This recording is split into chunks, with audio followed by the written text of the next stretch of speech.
இரண்டு எண்கள் அல்லது கணிதக் கோவைகளின் மதிப்புகள் ஒன்றுக்கொன்று சமமாக இருப்பதைச் சமத்துவம் என்கிறோம்.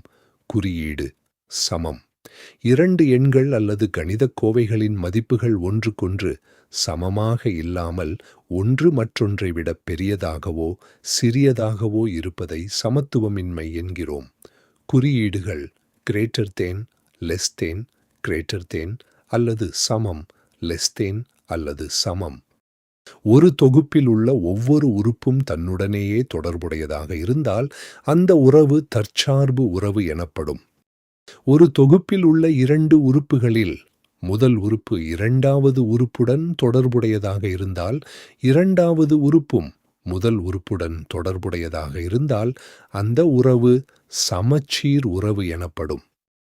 ஒரு தொகுப்பில் A என்பது Bயுடன் தொடர்புடையதாகவும் B என்பது Cயுடன் தொடர்புடையதாகவும் இருக்கும் பொழுது A என்பது Cயுடன் தொடர்புடையதாக இருந்தால் அந்த உறவு இடைமாற்று உறவு எனப்படும். ஒரு சமன்பாட்டின் இரு பக்கங்களிலும் ஒரே எண்ணை கூட்டினால் சமத்துவம் மாறாது. இதுவே சமத்துவத்தின் கூட்டல் பண்பு எனப்படும். ஒரு சமன்பாட்டின் இரு பக்கங்களையும் ஒரே எண்ணால் பெருக்கினால் சமத்துவம் மாறாது. இதுவே சமத்துவத்தின் பெருக்கல் பண்பு எனப்படும். நன்றி. மீண்டும் அடுத்த பதிவில் சந்திப்போம்.